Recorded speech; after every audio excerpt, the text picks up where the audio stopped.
పేరు రాకేష్. బాగున్నావా? Study అయిపోయావా? Study అయినా లేదా? మళ్ళీ ఎప్పుడు చేస్తావా? సామ్ సార్కి నమస్కారాలు. మా అబ్బాయికి హెల్ప్ చేసినందుకు చాలా చాలా ధన్యవాదాలు. మా అబ్బాయికి మరి హెల్ప్ చేసినందుకు దేవుడు ఎప్పుడు ఆ సార్కి చల్లగా చూడాల. ఎంతో మంది పేదవాళ్ళకి సహాయం చేయాలని కోరుకుంటున్నాం. చాలా థ్యాంక్స్. నేను ఇంకా ఆల్కహాల్ ఇంకా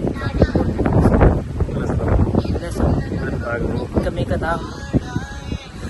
చాలా థ్యాంక్స్. సార్కి చాలా thanks.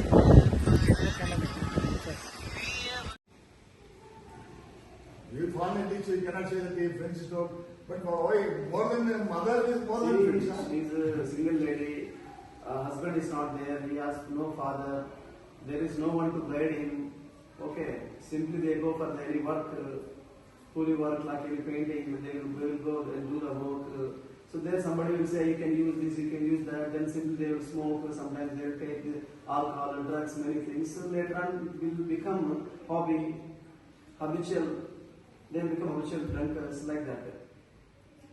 So it's okay. It's very good center. You are giving good treatment. It's very good service. So first time I am coming. We are doing for the schools. I have here also in Polar also I have my boys. You know this Kotikarani Ramaya, very well known person to me. Some of people they are willing to work with me. Many are there. So we like to work in the Maru also. We are doing one project there also. So I have I see my trust is Sahasi Samaseva Trust. We especially now we are working for aim for the education giving education to the poor children, downtrodden people. Like in the schools we are giving solar, hot water, solar geysers and internet connections, some basic requirements to the students.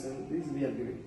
Mainly we are focusing on the education and we are giving the basic requirements to the schools, government, especially the government schools. Like any this kind of cases comes, then we will study personally.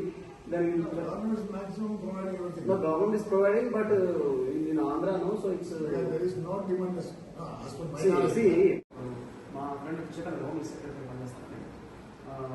చాలాసార్లు చెప్పినారు conductor funds ఉన్నాయి, కొన్ని government funds ఉన్నాయి. ఇట్లాంటి మీరు ఆ స్థాయికి తీసుకెళ్తే ఏమవుతుంది, మీకు ఫండ్స్ ఫ్రీగా వస్తుంది. లేదు కాకపోతే మాకు చాలా కరెక్ట్ అయినాయి, నేను సొంత కోసం రాయాలి. ఇట్లాంటి ప్రాజెక్ట్స్ రాసినప్పుడు ఏమవుతుంది, జనరల్ ఉంటుంది కాబట్టి జనరల్ చేసి మనం ఇవ్వచ్చు. ఓకే, ఒక 100 మంది ఉన్నారు, ఒక 100 మందికి నేను ఒక 2 బ్యాచ్లు 3 బ్యాచ్లు 3 months 4 months 6 months నేను ఫ్రీగా చేస్తాను అన్నప్పుడు ఆ ఫండ్స్ మనం రిలీజ్ చేయించుకోవాలి. కన్వెన్షన్ 1 month ఎంత ఖర్చు అవుతుంది, అట్లా మనం 3-4 monthsకి మేము ఒక పెడతాం షెడ్యూల్. ఒక 3 months నేను ఫ్రీగా ట్రీట్మెంట్ చేస్తాము. ఇంకా మాకు ఇంత బడ్జెట్ అవుతుంది, ఆ బడ్జెట్ మా శాంక్షన్ ఉంటుంది, దాంట్లో మనం రిలీజ్ చేస్తాం. చేయకుండా పోయింది లేదు, బికాస్ వాళ్ళకి అదే కావాలి, అలా చేయాలి. ఇప్పుడు ఈ మధ్య రావడం కారణం ఏంటి, పనులు చేసుకుంటుంది. ఎవరో నంబర్ ఇచ్చినారంటే శాంసర్ ఉన్నారు లోపల నిజాన్ని చేస్తానంటే వచ్చింది. సో నేను కూడా చూద్దాం అనుకున్నాను, సెంటర్ విన్నాను, చూద్దాం ప్రస్తుతం. సో నాకు అర్థమైంది ఏంటంటే చాలా ప్రజలు వస్తారు, పాపం బిల్లు ఇప్పుడు కట్టుకోలేదు.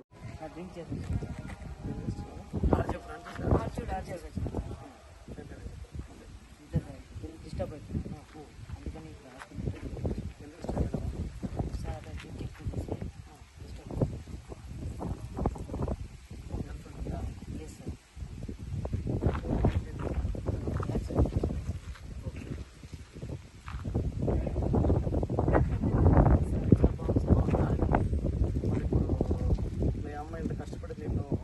బయట తీసుకురావాలని ట్రై చేస్తుంది. నువ్వు బయటకు వచ్చినావు, మళ్ళీ బయటకు తాగుతావా? ఇంకా చేయండి సార్. పక్కా మళ్ళీ తాగితే లేదు సార్.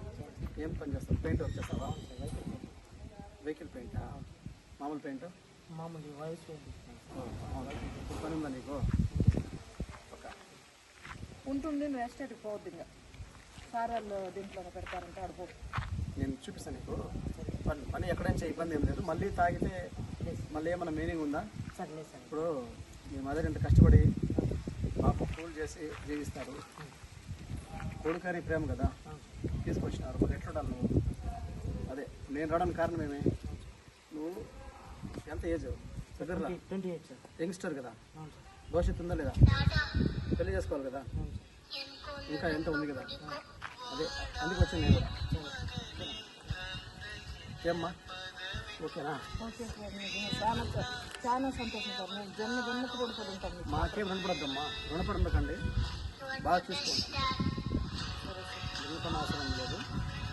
పిల్లోని బాగా చూసుకొని ఇంకా మార్కులు మళ్ళీ పోకుండా ఉంటే అది మంచిది. ఆడు పంపించండి సార్, ఎస్టేట్ పంపించుకునేది ఎక్కడన్నా దూరంగా చేస్తాను.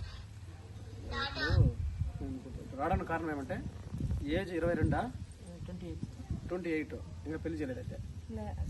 లేదు సార్, చేయలేదు ఇంకా. ఓకే, దాన్ని దృష్టిలో పెట్టుకో. తల్లిదండ్రులను బాగా చూసుకోవాలి కదా నువ్వు, అదే కదా ఇంపార్టెంట్. తల్లిని చూసుకున్నాడు మళ్ళీ ఎట్లా చెప్పు, కష్టాల్లో ఉంటావు. అమ్మకి అన్నం పెట్టాలి వద్దా? పెట్టాలి. మరి ఎవరు పెడతారు అమ్మకి? నువ్వే పెట్టాలి కదా. ఇంకా మీ మీ ఏరియా పేరు ఏంటి? కొత్త రాజభంగానా? ఎలా ఉన్నారు యూత్? ఉంటారు సార్. ఇప్పుడు తాగలేరు ఉన్నారా? ఇదే మనం అంత గొప్ప లేదు సార్. ఇంకేమైతే ఓకేనా? సరే మనం వెళ్దాము, చూద్దాం మళ్ళీ ఏం చేస్తాను. సరే అమ్మా, ఇంకోసారి చేయకూడదు. నేను నీ కోసం స్పెషల్గా వచ్చినానంటే సరే దాన్ని దృష్టిలో పెట్టుకో. సరే సార్. నేను నాలుగు అందరి కోసం రాను. సరే సార్. నీ చిన్న పిల్లోడని నీ భవిష్యత్తు బాగుండాలా, మంచిగా బాగుండాలా, మంచిగా పెళ్లి చేసుకొని అమ్మ నాన్న బాగా చూసుకోవాలని నాన్న అంటే నీకు అమ్మని చూసుకొని వచ్చింది. సరే సార్. లేదా నేను ఎందుకు రాను కదా, దానికి ఒక ఇది ఉంటుంది. నేను మళ్ళీ మాట్లాడతాను ఇంకా. సరే అమ్మ, సరే.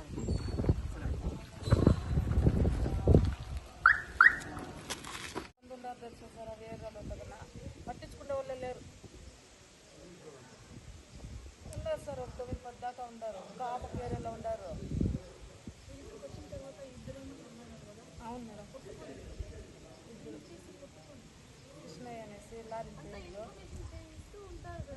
నేను ఉండేలే సార్, నేను ఫోన్ చేస్తూనే ఉంటాను. ఆ బిడ్డల గురించి ఏ కాలంతో వస్తుంటాను అనేసి ఫోన్ చేస్తూనే ఉంటాను కదా, ఎట్లున్నారు, తిన్నాగా, బాగుండాలి. మీకోసం నేను ఉండలేను సార్, ఏం చేస్తాను అనేసి.